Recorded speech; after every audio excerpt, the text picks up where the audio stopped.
Okay, now that we're logged back in again, once again, I would appreciate it if you could let me know if you can hear me and if you can see my screen.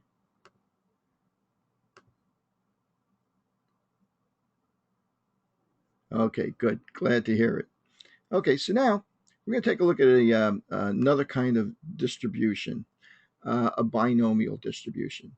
There are going to be times when many times when we have situations where the outcome of a test is a positive or a negative, a yes or a no, a diseased or not diseased. It has two values that that variable can have.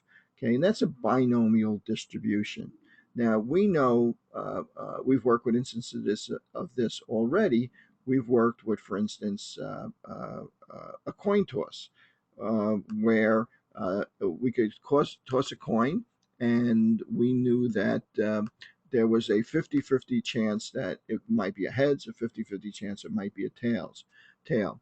And we know, of course, that we can calculate what the probability of getting successive heads and successive tails are very easily, because the probability is going to be the probability of the first, and since the outcome of the first has nothing to do with the outcome of the second or the third or the fourth, for four heads, we could just say the probability is 0.5 times 0.5 times 0.5 times 0.5 to get four heads. It gets more complicated when we're dealing with situations where we have multiple kinds of different outcomes that we're interested in. For instance, we might be interested in what's the probability of getting only one head out of four tosses.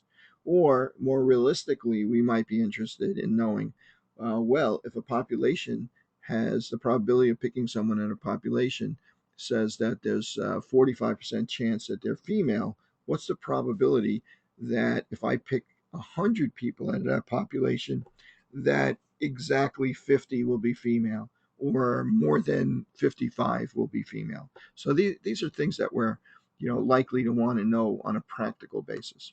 Okay, there's a formula. Well, first of all, we know that we can do these calculations manually. You remember that tree calculation that we did during the first or second session. Okay, and we actually calculated each individual outcome for three coin tosses. And it's pretty tedious because we had to multiply each we had to list each different outcome. We had to list the number of outcomes that there were, add them together, divide by the number of possible choices, and so on and so forth, and then finally see that they all did add up to 100% of the possible outcomes that you could have. Well, that's fine for a simple thing like a coin toss and for only a sequence of three coin tosses. But for much larger selections, which more complicated proportions, well, that's going to become very tedious. There is a formula which we can use to summarize that calculation. And I'm about to give it to you, but I have to install my card.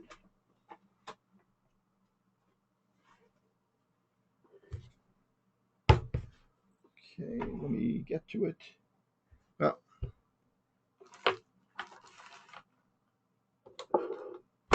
which has disappeared somewhere. Oh, okay, I'm going to do it the hard way. Again, I'm going to go out on the internet, find it. Oops, cancel this.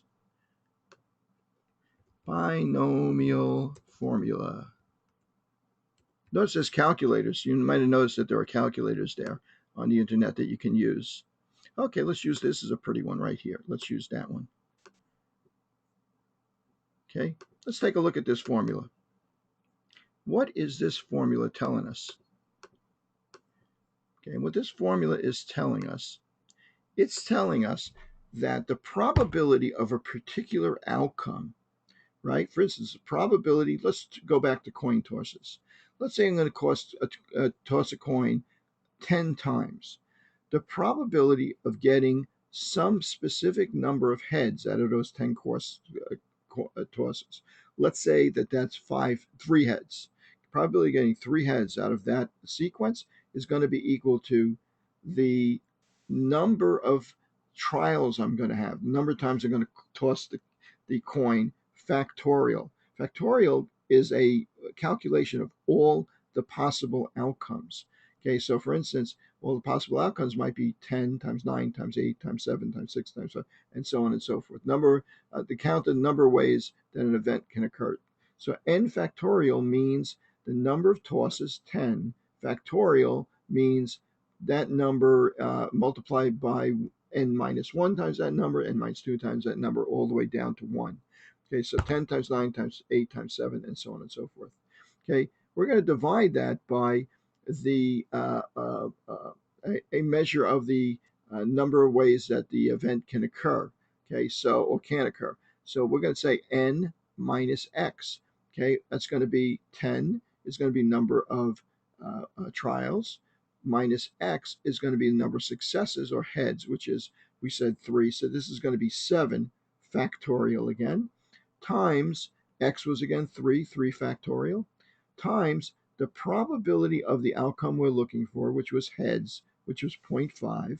Okay, 0.5 times 0.5 to the power of x. X again was number of outcomes or successes. That's 3 times the number of the probability of failure, 1 minus p, or 0.5 also, times n minus x. In this case, that's x is 3, so this would be, and n is 10, so this would be to the 7th power, 0.5 to the 3rd power, 0.5 to the 7th power. Okay, so now you could actually sit down and calculate this out. In fact, why don't we do a quick example of this? Hope I'm not getting too ambitious here. Let's load this up a little bit. I'm going to do it in Excel. I'm going to take a situation where n is equal to, I'm going to make it simpler. N is equal to 5, x is equal to 3. Okay, what's the probability? And the probability of x occurring is equal to, I'm going to make it 0.4. Maybe not. Yeah, 0.4. Should I make it 0.4? Yeah, 0.4. That's good enough. Okay, now what's the probability of getting exactly 3 occurrences of this? Let's say that make it a real world example. We have a population where the incidence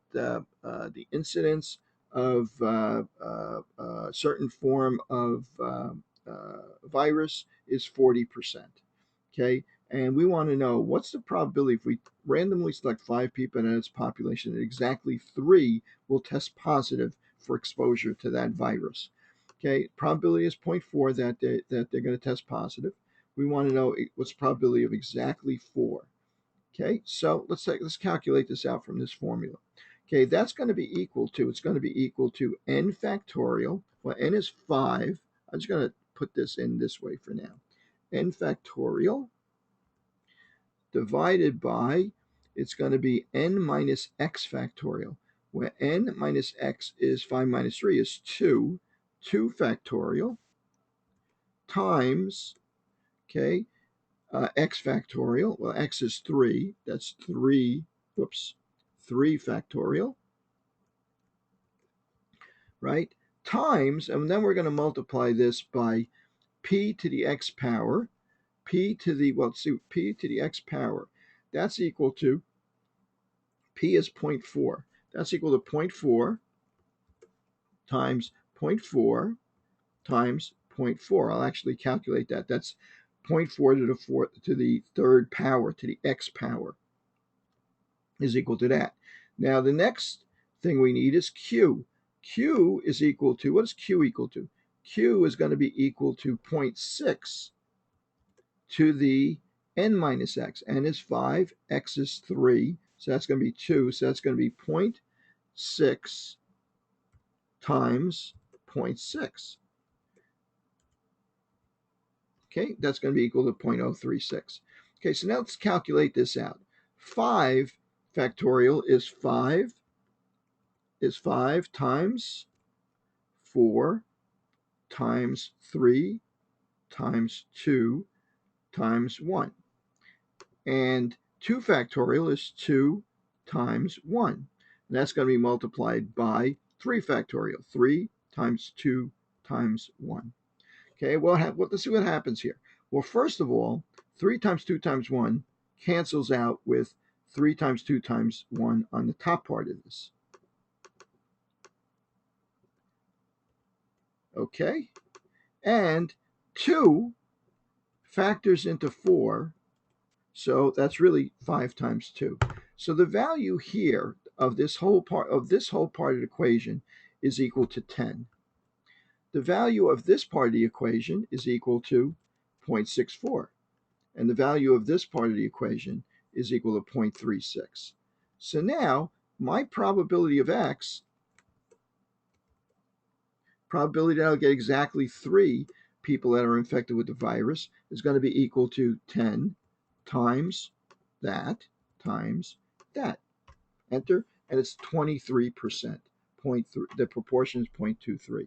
So this is kind of a, when you first look at this, it can look pretty complicated, but it's really pretty simple if you just keep your numbers straight and write it out very carefully and kind of maybe follow this kind of procedure. There is one warning I have to give you. Let's say that I had said, what's the probability of getting none of a certain outcome? Well, probability of getting none of a certain outcome, you say probability of 0 outcomes occurring. Well, n would be out of, let's say 10. N would be 10 factorial. This would be 10 minus 0, or 10 factorial. And this would be, got a problem here.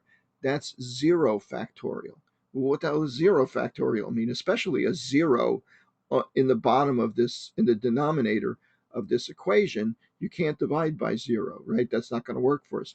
Well, by definition, there's a complicated mathematical a theorem that'll demonstrate this to you, but we're not in for that now. Okay, by definition, a 0 factorial is just equal to the number 1. So if it comes up that somebody asks you, that something that's going to involve one of these values being a 0, and it turns out to be a 0 factorial, just substitute the number 1 for it. Okay, you guys comfortable with that? How did I get Q? I got Q. P is the probability of the outcome, which was 40%, right? Q is the probability of failure, which is 1 minus Q. In other words, with a coin, P and Q are the same. Probability of heads, probability of not getting heads or tails, in other words.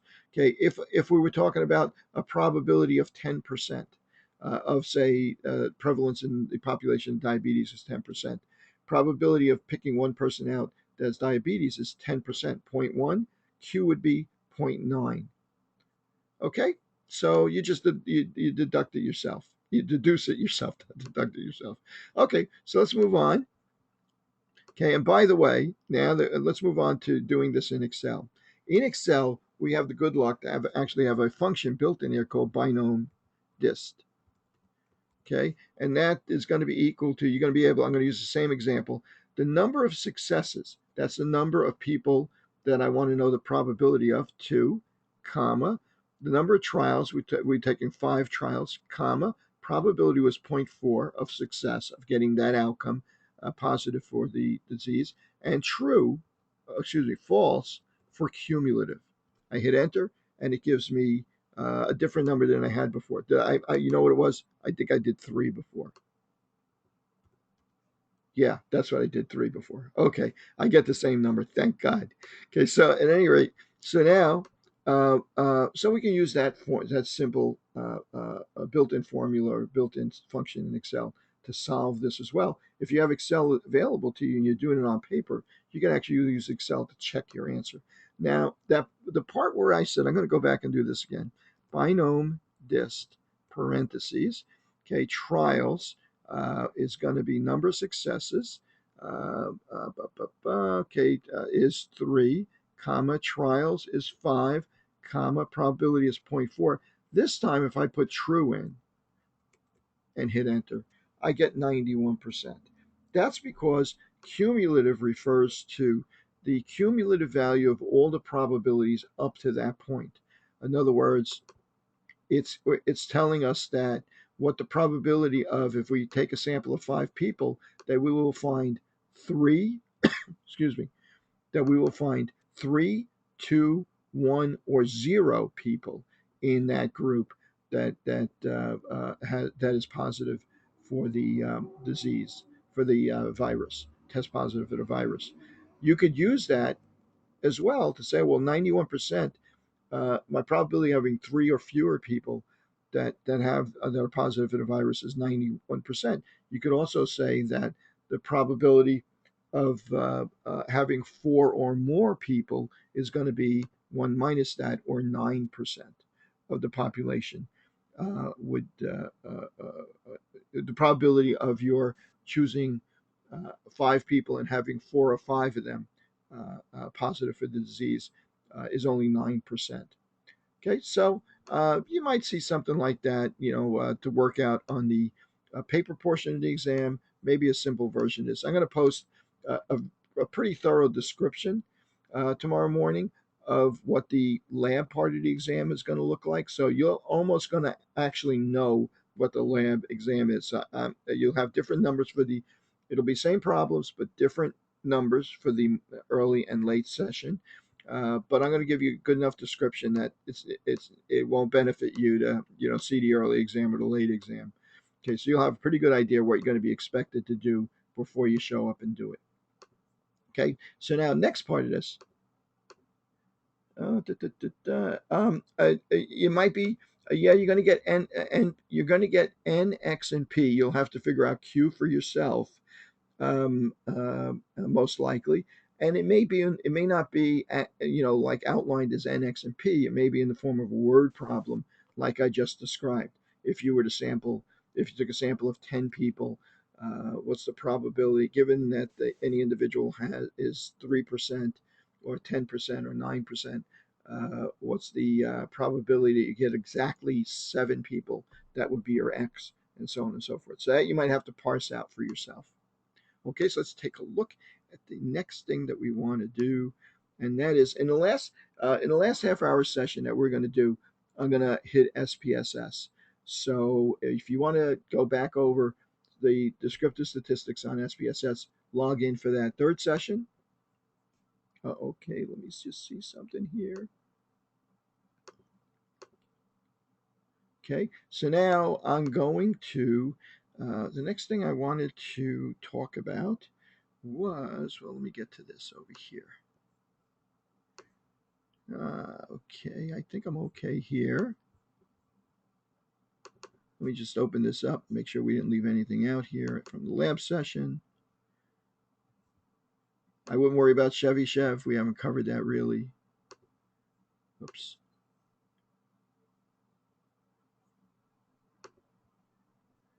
Okay, some of the examples we had.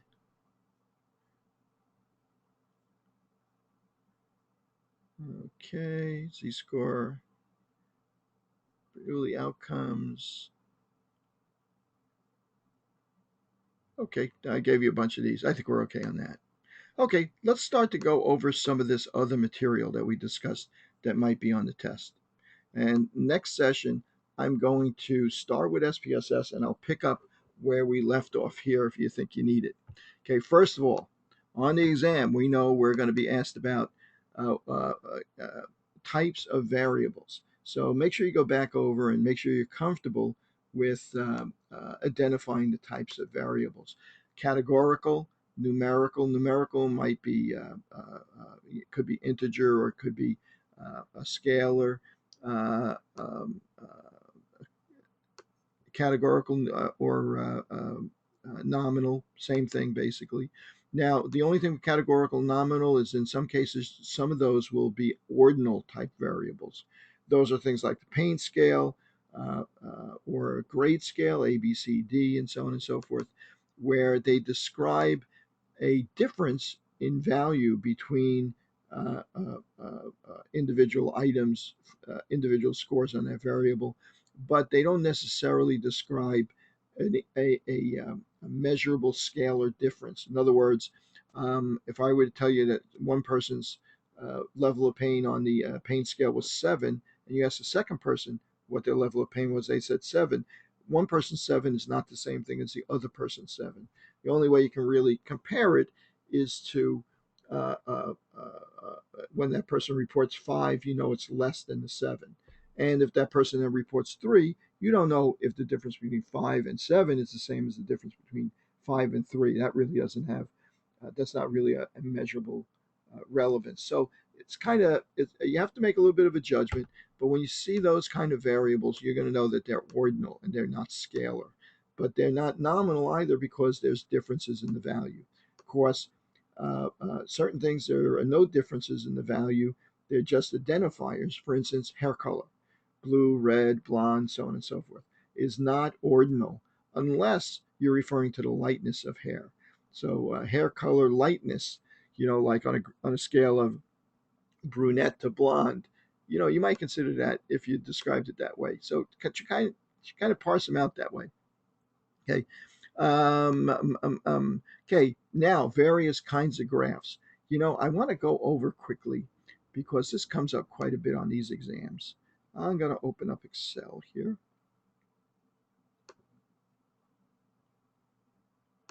And I'm going to draw a little bit of a chart here.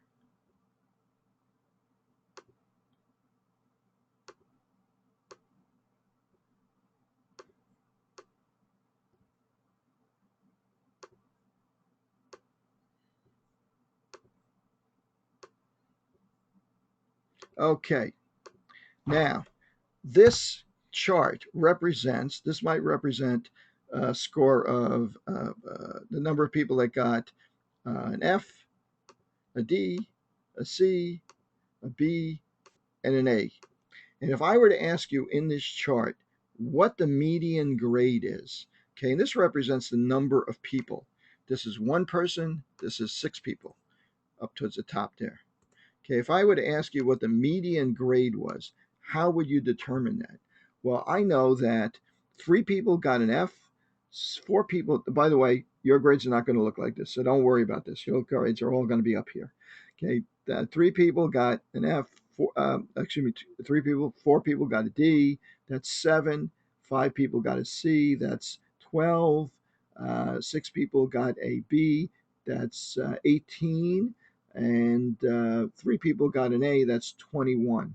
So the median, it was going to be the 11th value out of 21 people. The middle value is going to be 11th value.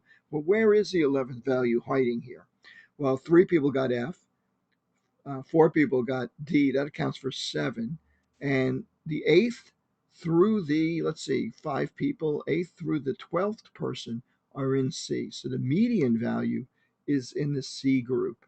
Okay, so that's where our median is. If I asked you what percentage of people got F, you would say 3 out of 21 people. 3 divided by 21 is the proportion or percentage of people got F.